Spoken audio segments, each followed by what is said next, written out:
श्याम और मैं आगरा जा रहे हैं, बल्कि आप भी चलिए ना हमारे साथ। मैं? जी हाँ, शक भी दूर हो जाएगा और घूमने को भी मिल जाएगा। हाय मामिया, चलिए ना अभी साथ में। अच्छा, लगे हाथ आपको आगरा का मशहूर पेठा भी बनाना सिखवा देंगे। अरे नहीं नहीं भाई, अब तुम लोगों की उम्र है घूमने फिरने की, फिर हम चले जाएंगे तो फिर ये घर कौन संभालेगा? आप रुकिए, मैं देख कर आता हूं।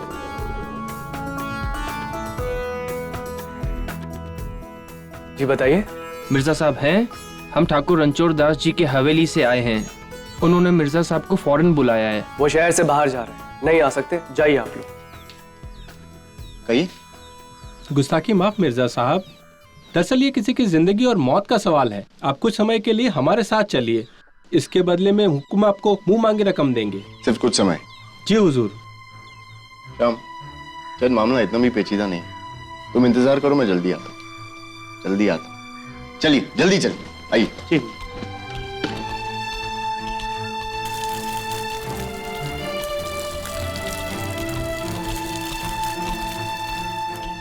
मिर्जा साहब, आप यहाँ कैसे? जी मुझे तो अगर हमें आपके आने की खबर पहले होती तो हम भव्य स्वागत करते आपका। आपके तो कई किस्से सुने हैं हमने, और हर किस्से में आप वो। माफी मासा, हुकुम मिर्जा साहब का बेसब्री से इंतजार कर रहे हैं। वो उनके साथ शिकार पर जाना चाहते हैं। आइए।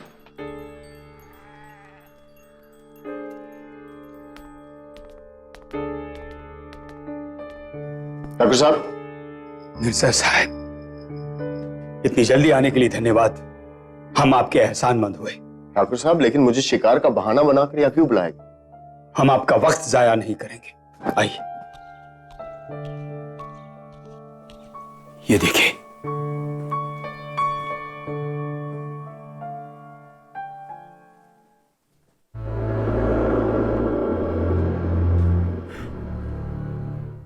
क्या आपने कोतवाली में खबर कर दी? नहीं, हमें लगा कोतवाल को बताने से पहले आपको यहां बुलाना ज्यादा जरूरी है।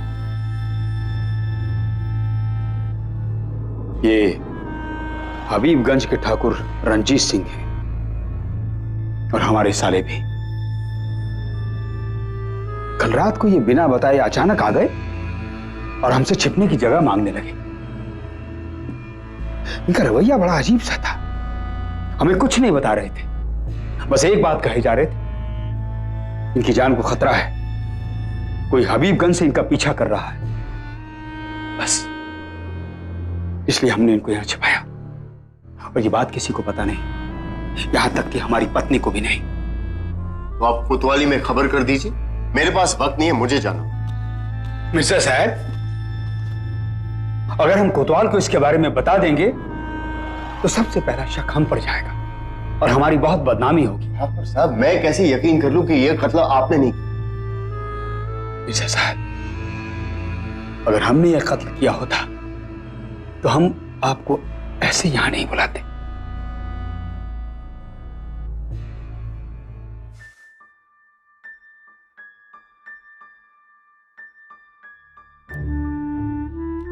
क्या एक कातिल था या तीन कातिल थे?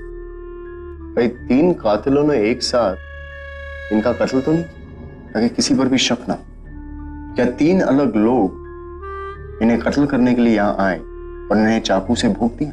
और अगर उस कातिल या उन कातिलों ने इन्हें मारना चाहा तो ये बेशकीमती चाकू यहाँ क्यों छोड़ दी? इतनी क्या जल्दी थी उन्हें या उसे? कातिल एक भी हो सकता है, तीन भी हो सकता है, और ये कहना मुश्किल है कि किस चाकू से उनका कत्ल हो। ठाकुर साहब, लाश को कोई नहीं छुएगा, और आप बिना वक्त गवाए इनके बारे में मुझे सब कुछ बताइए। जी, ये हबीबगंज के खानदानी रईस हैं, मतलब थे। इज्जतदार, रुतबे वाले, कई कारोबार हैं इनके, जिससे इन्होंने काफी दौलत कमाई। कल रात को इनसे मिलने कौन कौन आए थे? जी, सबसे पहले तो हबीबगंज के सुल्तान, और उनके बाद उमराव, और उसके बाद रजाक और उनकी बेगम। ये उमराव और रजाक कौन? जी, उमराव पिश्ती, वो यहीं दिल्ली की बहुत मशहूर तवायफ है, और रजाक रजाक बहुत बड़े कारोबारी है। कौन किस वक्त आया और क्या सामान लेकर आया? जी, रात होते ही सबसे पहले रंजीत साहब ने हबीबगंज के सुल्तान को अंदर बुलवाया। सुल्तान जब अंदर गए तब उनके हाथ में रेशमी कपड़े का बटुआ था, लेकिन जब वो वापस लौटे तब उनके हाथ में वो बटुआ नहीं था। उनके बाद उमराव आई, वो कुछ परेशान सी लग रही थी। थोड़ी देर बाद वो भी चली गई और आधी रात को रजाक और उनकी बेगम आए। वो बहुत परेशान लग रहे थे। वो जब वापस निकले तब भी वो बहुत परेशान थे। और हाँ, उनके हाथों में एक बड़ा सा थैला था। उन्होंने बाहर आके मुझसे सिर्फ इतना कहा कि रंजीत साहब आराम करना चाहते हैं, किसी को अंदर ना जाने दिया जाए। फिर भी मैं अंदर गया। अंधेरा बहुत था इसलिए कुछ ज्यादा दिखा नहीं, लेकिन हाँ इतना मैंने जरूर देखा कि रंजीत साहब बैठे बैठे कुछ काम कर रहे थे, इसलिए फिर मैं वापस निकल आया।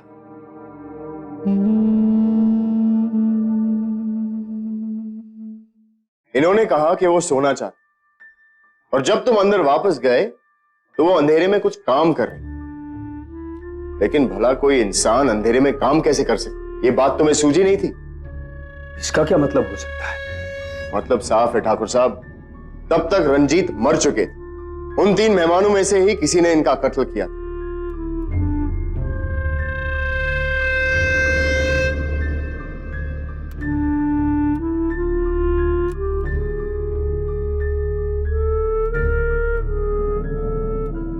ठाकुर साहब, इसमें क्या था?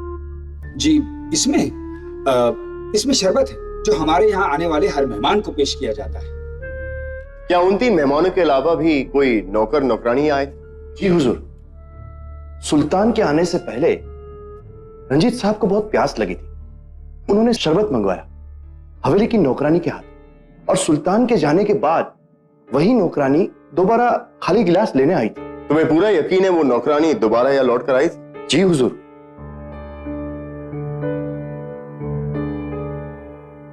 फिर वो ये प्याला क्यों नहीं लेकर?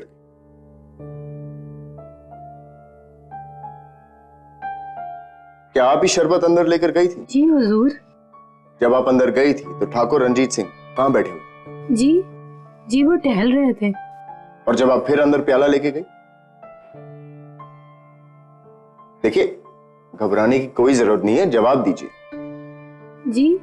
जी वो बैठे हुए थे और कुछ बड़बड़ा रहे थे। उन्होंने हुक्म दिया था कि उन्हें अकेला छोड़ दिया जाए, इसलिए हम लौट आए। ठीक है, कहाँ बैठे हुए थे?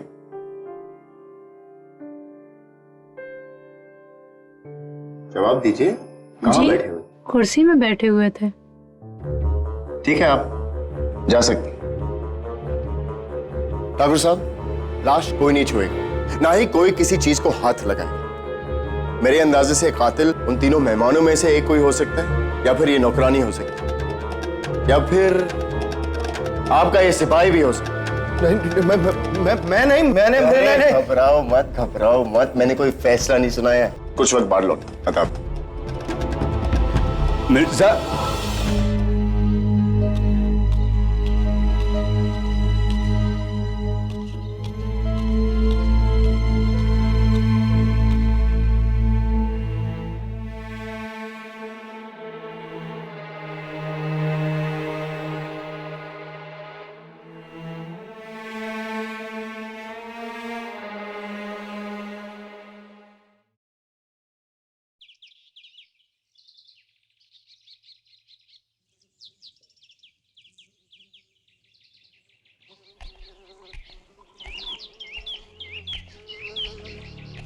ठाकुराइन साहिबा, लगता है आपको पेड़ पौधों में काफी दिलचस्पी। जी, बचपन से ही है। ये पौधा देख रहे हैं आप? ये कोई मामूली पौधा नहीं है। इसके एक पत्ते को चंदन के लेप के साथ लगा लेने से सर का कैसा भी दर्द हो गायब हो जाता है। अच्छा, ये काफी जानकार है आप। जी। शिकार के लिए आप कहाँ जा रहे हैं? जी अरे मिर्जा साहब, आप यहाँ क्या कर रहे हैं? अरे भूल गए, अभी अभी तो शिकार पर जाने की बात हुई थी। जी याद आया ठाकुर साहब। मैं फिलहाल सोच रहा था कि मैं खुद जाकर शिकार ढूंढ के आता हूँ, उसके बाद साथ में चलेंगे शिकार के लिए। आदाब।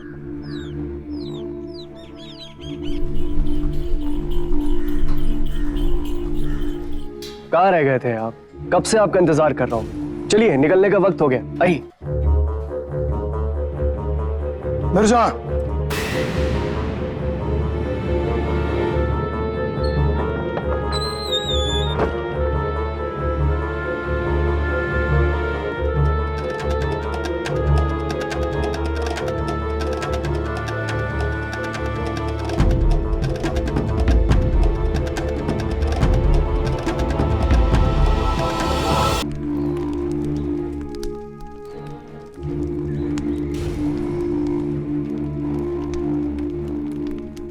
सुल्तान के सिपह सालार हैं हम। कल शाम सुल्तान ठाकुर की हवेली ठाकुर रंजीत सिंह से मिलने गया था, तब से लौटा ही नहीं। सुना है आप कल वहां हवेली में थे। आपको कुछ पता है सुल्तान के बारे में? जनाब, सुल्तान के गुमशुदा होने से मेरा क्या वास्ता? और वैसे भी हवेली में तो सुल्तान था भी नहीं, वहां तो सिर्फ ठाकुर और उनकी पत्नी थी। असलाम खान नाम है हमारा। हम सिर्फ हबीबगंज के सिपह सालार ही नहीं, बल्कि सुल्तान के उस्ताद भी हैं। बच्चा है हमारा, शागिर्द है हमारा। कहीं ऐसा तो नहीं कि उस ठाकुर और ठाकुर के साले रंजीत सिंह ने उसके साथ कुछ किया तो मैं क्या कर सकता हूं? मुझे क्यों जोर जबरदस्ती यहाँ लाए गए? हम आपको कल शाम तक की मोहलत देते हैं। चांद निकलने तक हमारा सुल्तान हम तक सही सलामत पहुंच गया तो हमारी तलवार और ठाकुर के गर्दन के बीच का फासला बना रहेगा। वैसे आपके बारे में काफी तारीफ सुनी। तारीफ के लिए शुक्रिया जनाब। तो आप चाहते हैं मैं सुल्तान का पता लगाऊं? अगर मैंने मना कर दिया तो?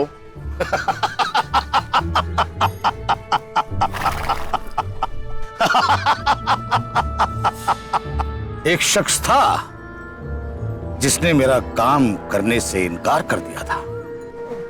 तो क्या हुआ था उसका? आज तक पता नहीं चला। कहां गर्क हो गया वो? देखिए, आपकी धमकी से मैं डरने वाला नहीं हूं। आपकी खबर कोतवाली तक पहुंचा दूंगा। कुछ नहीं कर सकते तुम। हम हबीबगंज के सिपह सालार हैं। आपको शायद पता नहीं कि सियासत की गलियों में हमारी पहुंच बहुत ऊपर तक है। बेहतर होगा कि आप इस बयान को बड़ी संजीदगी से लें। लेकिन आपको रंजीत सिंह पर शक क्यों हो रहा है?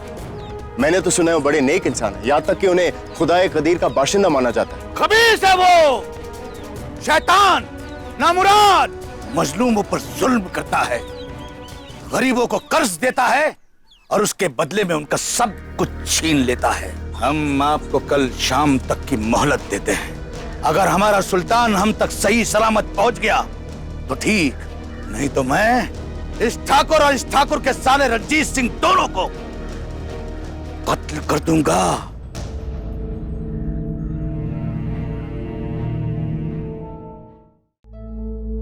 असलम खान आपको और मुझे मारने की धमकी दे रहे। देखिए ठाकुर साहब, अगर आप मेरी मदद चाहते हैं तो रंजीत सिंह के बारे में सब कुछ सच सच बता दीजिए।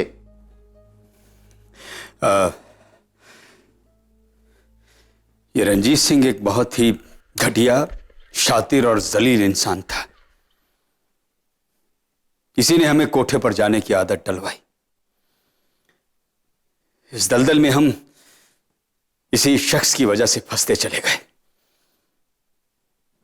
यहां तक कि हमारी मिल्कियत भी खत्म हो गई और ये हवेली भी हमने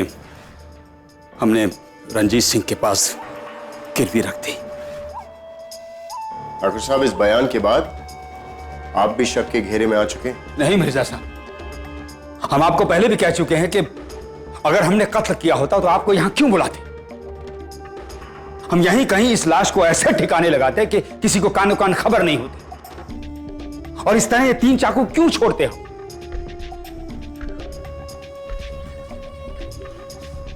ये बात मुझे भी परेशान कर रही है कि आखिर चक्कर क्या है। जब रंजीत सिंह का कत्ल हुआ था तो वो मेज पे कुछ देख रहे थे, लेकिन क्या वो चीज अब यहां नहीं है। किसी ने यहां से कुछ उठाया, जैसे कि कोई किताब। मिर्जा साहब, रंजीत सिंह पढ़ना लिखना नहीं जानते थे। फिर वो देख क्या रहे थे? इस कमरे से और भी कोई चीज गायब हुई है? नहीं हुजूर, पता नहीं। इस कमरे में सुल्तान एक पोटी लेकर आए थे और खाली हाथ बाहर गए, और रजाक थैला लेकर आए। तो सुल्तान की पोटली कहां गई? और ठाकुर साहब के मुताबिक रंजीत सिंह अनपढ़ थे। जी बिल्कुल। इसका मतलब जो भी रंजीत सिंह देख रहे थे या पढ़ रहे थे, कातिल नहीं चाहता था वो किसी और के हाथ लगे।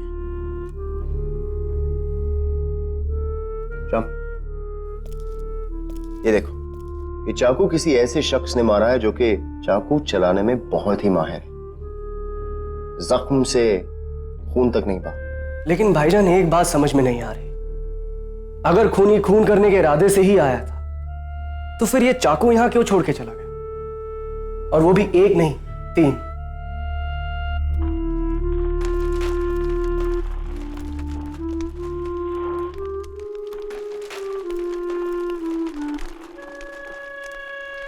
बागवान, बागवान क्या कर रहे हैं आप?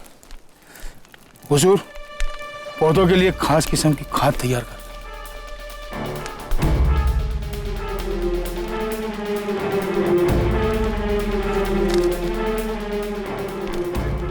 ये तो किसी लेनदार की पर्ची लगती है।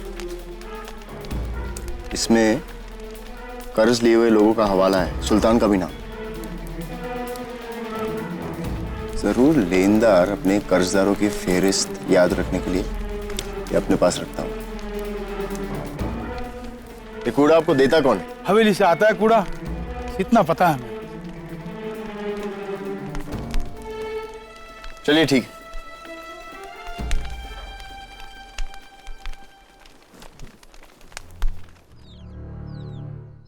मिर्जा साहब, मैं ये क्या... ठाकुर साहब, आप बेफिक्र रहिए, मैं जल्द ही सारे जवाबों के साथ वापस लौट।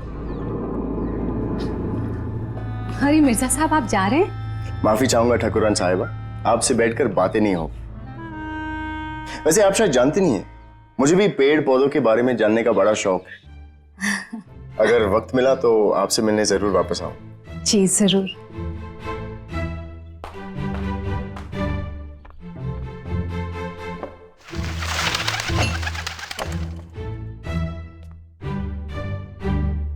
इमाम मियां, आपने अभी तक मेरा सामान नहीं बांधा है। आपको तकल्लुफ करने की जरूरत नहीं, मेरे पास वक्त नहीं है। जरा हटी हटी हटी, अरे हटिए तो। इमाम मियां, सामान बांधना एक हुनर होता है। अरे छुट्टी के लिए जाना चाहता हूं, सामान बांधते हुए छुट्टी जाया नहीं करना चाहता। ये देखिए, हो गया। वाह मियां वाह, ये आपने सामान बांधा है। और क्या। अच्छा इमाम मियां, एक काम कीजिए, अंदर से 3 चाकू लेकर आइए। चाकू? अरे जाइए तो। क्या कर रहे हो भाई? इमाम मियां मत हिलिएगा, एक ही जगह पे रहिए। अम्मा ऐसा खेल मत करो, वाकई लग जाएगा तो। इमाम मियां, सच में मारूंगा। अरे मियां, आप मेरा कत्ल करना चाहते हैं क्या? इसलिए कि मैंने आपका सामान नहीं बांधा।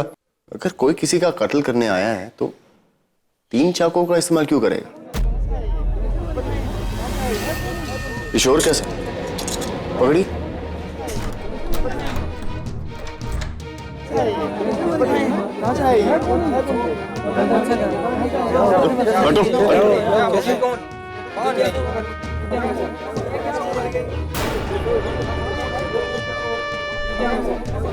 सुल्तान, सुल्तान मिल गए। मिर्जा साहब, ये आपकी हवेली के सामने मरे पड़े हुए हैं, इसका क्या मतलब है? क्या हुआ भाई? ये भीड़ यहाँ क्यों लगी हुई है? हटो हटो इधर। अरे मिर्जा बेटे, कौन है ये? क्या हुआ इन्हें? मिर्जा साहब और ठाकुर रणछोड़ ने सुल्तान के कातिल को छुपा रखा है। इनसे पूछिए कि रंजीत सिंह कहाँ है। खामोश, ये दिल्ली है, तुम्हारा हबीबगंज नहीं। तो जाओ यहां से।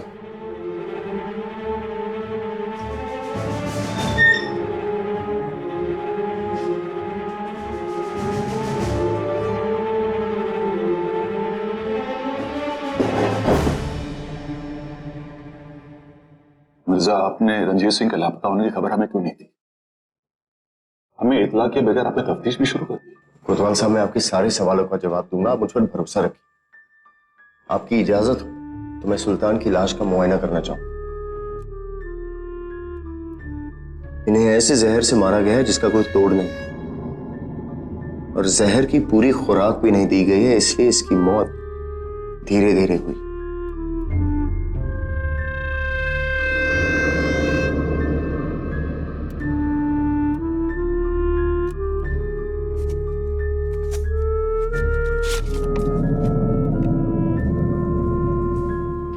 ये तो इकरारनामा है जिसमें लिखा है कि सुल्तान ने रंजीत सिंह से कर्ज लिया है। पर भाईजान, रंजीत सिंह को तो लिखना पढ़ना आता ही नहीं था।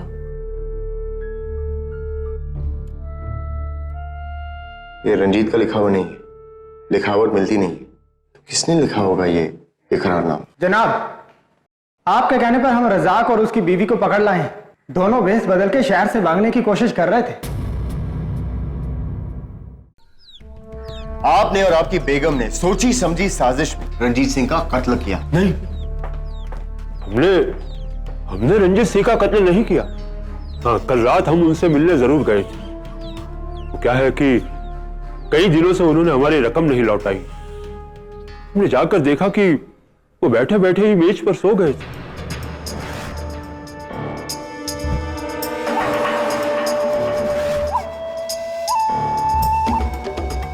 आपने सारी रकम ली, लेकिन वो हिले तक। आपको शक नहीं हुआ कि कुछ तो गड़बड़ होगी? नहीं, हमें लगा शायद वो सो गए हैं। भाई, ये भी तो हो सकता है कि आप दोनों कमरे के अंदर गए और आपने अपनी रकम मांगी। उन्होंने रकम देने से इनकार कर दिया, तो गुस्से में आकर आपने उन्हें चाकू से घोंप दिया और उनका कत्ल कर दिया, और फिर सारी रकम लेकर वहां से फरार हो। नहीं मिर्जा साहब, ना ही हमने किसी का कत्ल किया है, ना ही कोई रकम चुराई है।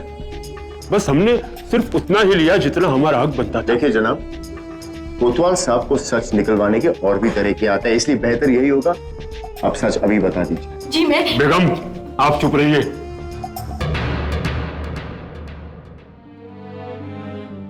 आसिफ, देखिए मिर्जा साहब, हमने आपको सच बताया। हम जो भी कह रहे हैं सच कह रहे हैं मिर्जा साहब। हमारी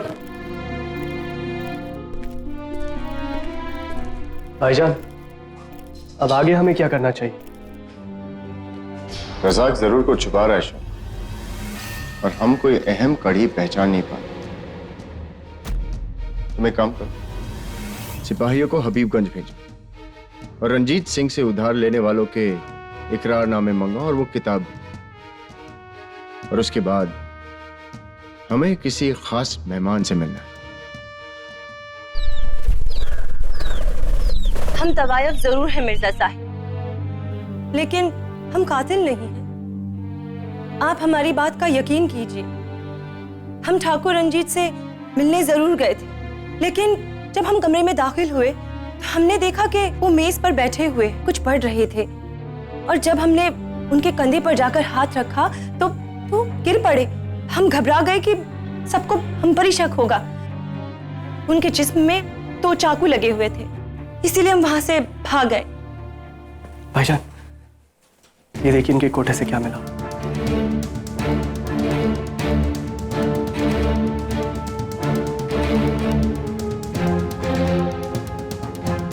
और ये वही किताब है जिसमें कर्जदारों की फेहरिस्त।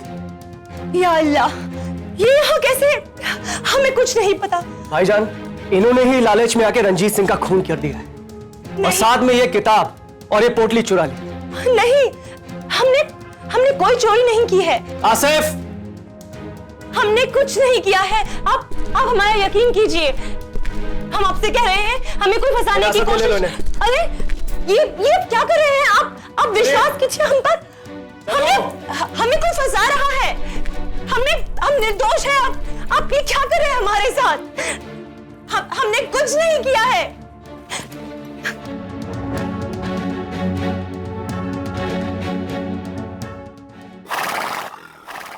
अभी सच बताइए, कल रात आपसे कौन कौन मिलने आया था?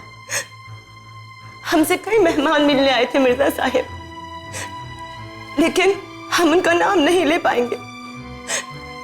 उनमें से एक मेहमान थोड़ी अजीब सी थी, मोहतरमा थी वो, और बड़ी अजीब सी बातें कर रही थी। अजीब सी मतलब? मतलब कि वो बुरखे में थी और अपने आप को ठाकुर रणछोड़ का दोस्त कह रही थी। जब हमने उनसे उनका नाम पूछा तो वो अचानक से बहुत गुस्सा हो गई। हमसे कहा कि ठाकुर रणछोड़ से नाता तोड़ ले। फिर हमसे पानी मांगा। हम अभी आते हैं। हम उनके लिए पानी अंदर लेने गए और जब हम वापस पानी लेकर लौटे तो वो वहां से जा चुकी थी। मिर्जा साहब, हमने कोई खून नहीं किया है।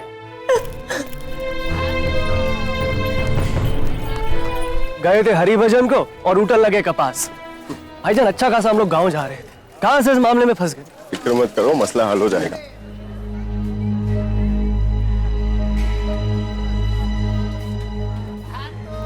मिर्जा,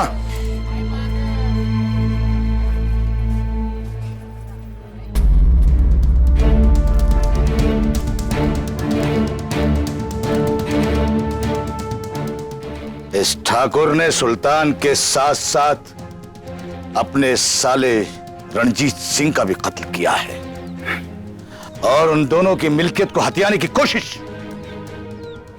और आप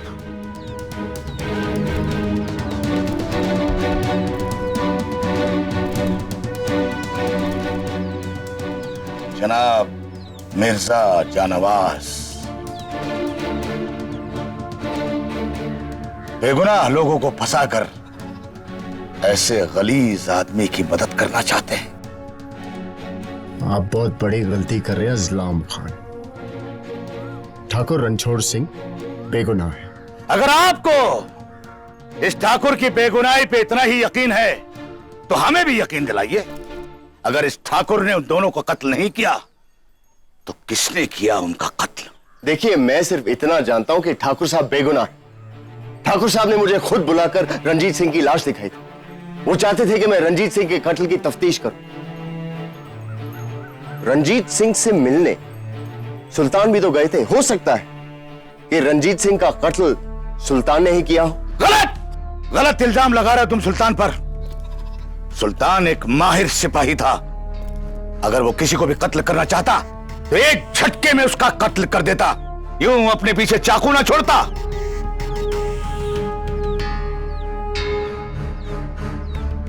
अगर सुल्तान ऐसे माहिर सिपाही है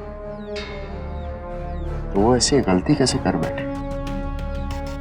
या फिर शायद वो इतने माहिर थे ही, या फिर शायद खुद दर्द में थे। वो मर रहे। अजलम खां, मुझे अब सब समझ में आ रहा है। देखिए, मुझे फौरन ठाकुर साहब की हवेली लेकर चलिए। मैं आपको सुल्तान के कातिल से मिलाता हूं।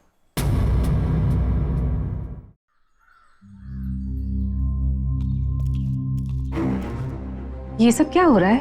ठकुराइन, आप मेहरबानी करके अंदर जाइए। ये कौन है और ये कौन से शिकार पर जाने की तैयारी हो रही है? ठकुराइन साहिबा, दरअसल हम एक कातिल के शिकार पे निकले और उसे ढूंढते ढूंढते यहां आ पहुंचे। ठाकुर साहब, आपको याद होगा कि आपकी नौकरानी रंजीत सिंह के कमरे में शरबत का प्याला लेकर गई और जब वो अंदर गई थी उसने कहा था कि रंजीत सिंह कुर्सी पर बैठे हुए थे और कुछ बड़बड़ा रहे थे। आपकी नौकरानी के बयान के मुताबिक जब वो वापस प्याला लेने गई थी, क्या यह साबित हुआ था कि रंजीत सिंह जिंदा थे? रंजीत सिंह जिंदा थे? ये आप क्या कह रहे हैं? या आप हमारे भाई के बारे में ऐसी बातें क्यों कर रहे हैं? कोई मुझे कुछ बताता क्यों नहीं? घबराइए मत ठकुराइन साहब, जरा मुझे नतीजे तक पहुंचने दीजिए।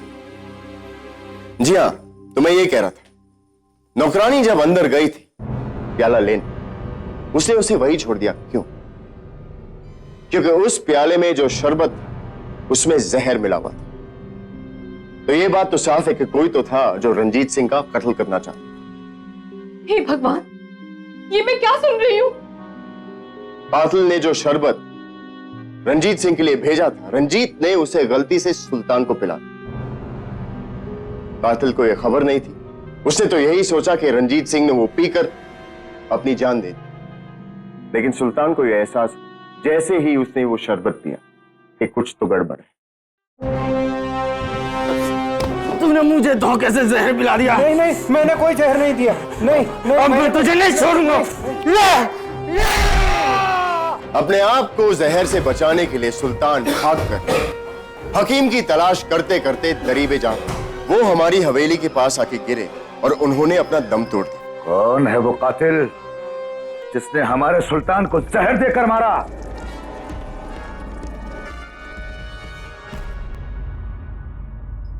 कोतवाल साहब, आप ही का इंतजार। भैया, ये क्या हो गया? आपको किसने मारा? हे भगवान! ठकुराइन साहिबा, ये सब क्या हो रहा है? अपने आप को संभालिए, अभी तो कातिल तक पहुंचना बाकी है। ये कौन सा खेल खेल रहे हैं मिर्जा साहब आप हमारे साथ? अरे किसने किसको मारा, किसने किसका कत्ल किया, इसका जवाब हमें अभी और इसी वक्त चाहिए। जनाब, मैं यही समझा रहा। सुल्तान के जाने के बाद कातिल इस कमरे में फिर से आए, ये देखने के लिए कि रंजीत सिंह जिंदा है या मरा हो। लेकिन कातिल ने यह देखा कि रंजीत सिंह के पेट में एक छुरा घोपा। लेकिन अचानक रंजीत इस दूसरे हमले से मर चुके और तभी कातिल को उमराव के अंदर आने की आवाज सुनाई और वो चुपचाप इस कमरे से बाहर निकले।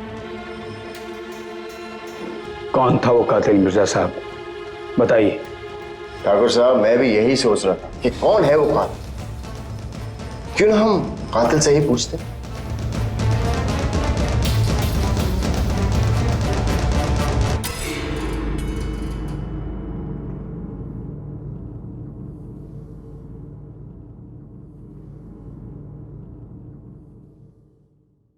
बताइए ठकुराइन साहिबा, आप ही सवाल का जवाब दीजिए। आप में इतनी सारी खूबियां हैं, आप ही हमारी मदद कीजिए। ये क्या बदतमीजी है मिर्जा? आप हमारी पत्नी पर अपने ही भाई के कत्ल का इल्जाम लगा रहे हैं। ठाकुर साहब, ये बदतमीजी नहीं है, बल्कि मैं तो इनकी तारीफ कर रहा हूं। इनकी काबिलियत पे हैरतमंद हूं मैं। जड़ी बूटियों की मालूमात रखती है, इतनी सारी किताबें पढ़ने का शौक भी है। तो आप ही हमें बताइए ना, वो कौन सा जहर था जिससे सुल्तान मर गया? बस बहुत हुआ, बंद करो अपना तमाशा। ये तमाशा नहीं है ठाकुर साहब। ठकुराइन साहिबा ने ही उस शरबत में जहर डाला था। शाम,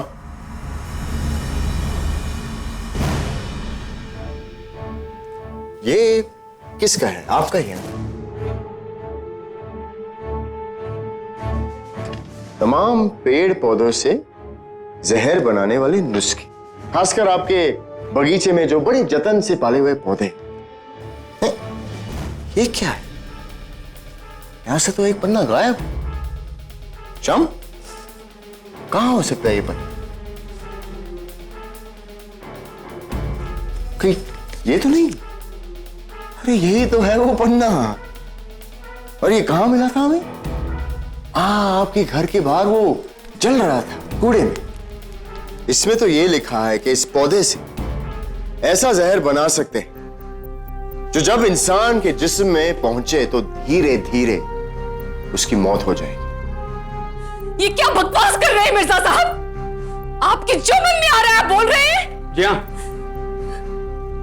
हमें यकीन नहीं हो रहा कि हमारी पत्नी ऐसा कुछ भी कर सकती है। और सबसे बड़ी बात, हमारी पत्नी तो इस कमरे में आई थी। आई थी, नौकरानी के कपड़ों में खाली प्याला लेने के बहाने दूसरी बार ठाकुराइन ही कमरे में आई थी।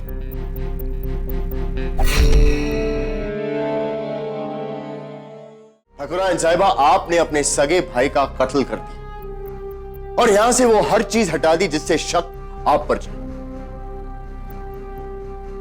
ठाकुर साहब, ये आपके और उमराव के बारे में भी जानती थी और ये भी जानती थी कि आपने अपनी हवेली रंजीत सिंह के पास गिरवी रखी।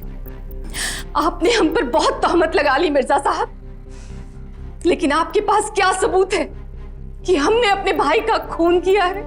सबूत और गवाही तो आपकी नौकरानी देगी, जिसे आपने झूठ बोलने पर मजबूर किया। मैंने हबीबगंज के सारे कर्जदारों के इकरारनामे देखे जिन्होंने रंजीत सिंह से कर्ज लिए थे। और ये तो जाहिर है कि अनपढ़ रंजीत सिंह अपने सारे इकरारनामे किसी और से बनवाते। बल्कि उन्होंने अपने ही लिखावट में एक फेहरिस्त रखी थी जिसमें उन्होंने सबके नाम और रकम लिखे थे अपने अंदाज में। आपने उनको मारकर उस फेहरिस्त से अपने पति के नाम वाले पन्ने को फाड़कर उसे जलाने की कोशिश की और उसके बाद भेस बदलकर बची हुई फेहरिस्त और पोटली उमराव के घर छोड़ा ताकि उमराव फंस जाए और आपका पति आपके पास लौटे। लाश को तीसरा चाकू किसने घोंपा? बताता हूं कोतवाल साहब। रज़ाक और उनकी बेगम यहां है। बहुत दिनों से रंजीत ने इनकी दी हुई रकम नहीं लौटाई थी। कोतवाली में तो इन्होंने सिर्फ आधी कहानी बताई। हुआ ये, रज़ाक की बेगम अपने शौहर की परेशानी जानती थी, इसलिए छुपकर एक चाकू उसने अपने पास रखा था और जैसे ही वो कमरे में आई और उसने रंजीत को देखा, गुस्से में उसने उसके शरीर में चाकू घोंप दिया। बेगम, ये क्या किया आपने? इस नामुराद ने आपके पैसे मार लिए हैं। इसको जीने का कोई हक नहीं है। पर ये तो पहले से ही मरा हुआ था।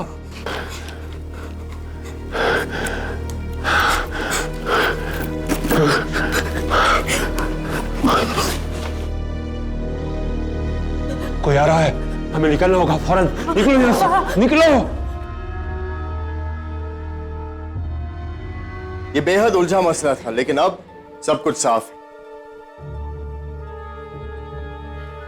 इस कत्ल और 3 चाकुओं को समझने के लिए इन 3 चाकुओं को नजदीक से देखना।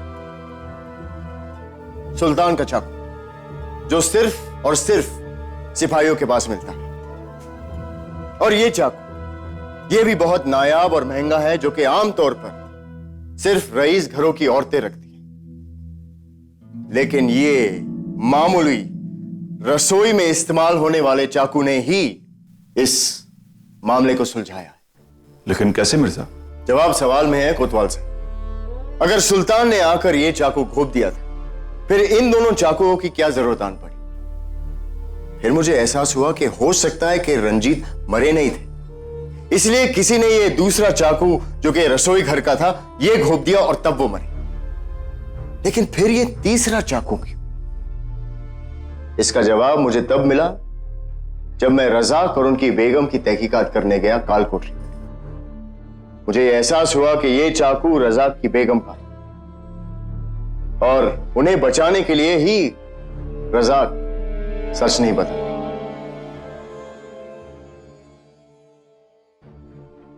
बताइए ठकुराइन साहिबा, अपनी बेगुनाही के लिए कोई दलील देनी है आपको?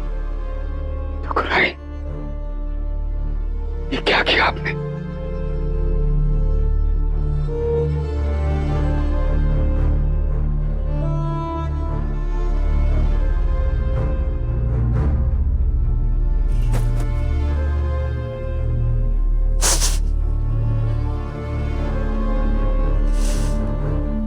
मुझे कोई अफसोस नहीं है कि मेरे हाथों मेरे भाई का कत्ल हुआ। वो भाई कैसा जिसके लिए रिश्तों से ज्यादा धन की अहमियत हो, जिसकी वजह से हमारे पति ने कभी हमारी इज्जत नहीं की।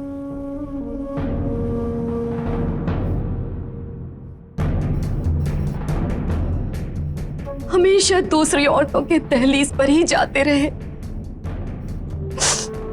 ये सब मैंने अपने घर और पति को बचाने के लिए किया।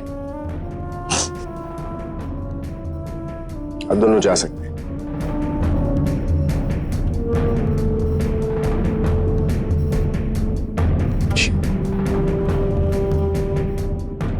उमराव, आप भी जा सकते हैं।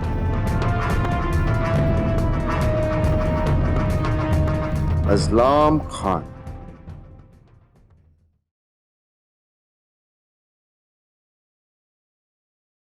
आप भी चले जाइए, नहीं तो मुझे अगवा करने के जुर्म में मुकदमा हो जाएगा।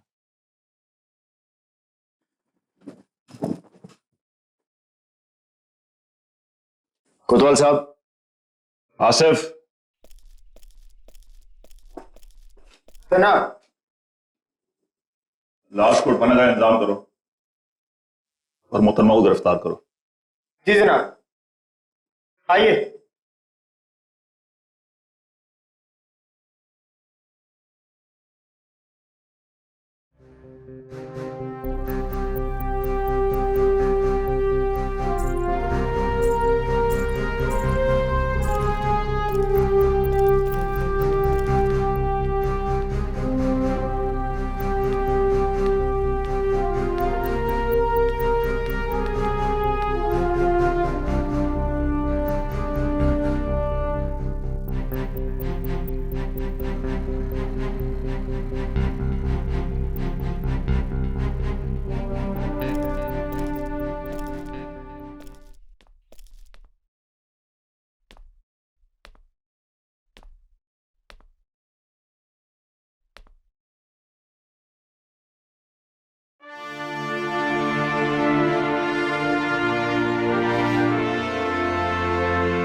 एक बात बताइए भाईजान, जब अजलाम खान ने आपको बताया था कि सुल्तान इतने माहिर थे कि अगर वो चाहते वो एक झटके में किसी को भी गिरा सकते थे, उसी वक्त आपने सारा मामला सुलझा लिया था।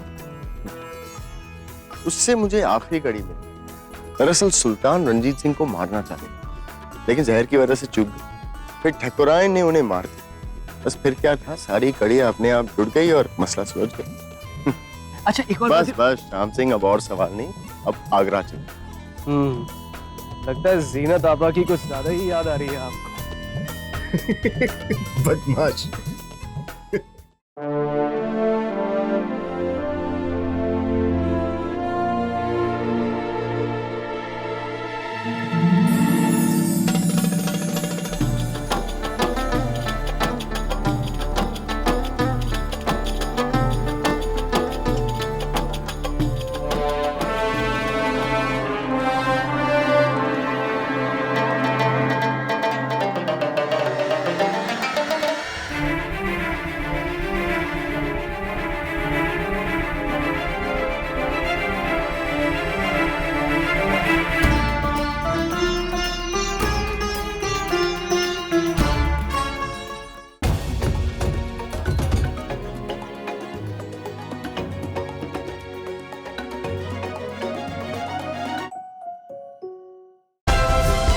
Like, share, subscribe and click on the bell icon to never miss an update from Ishara.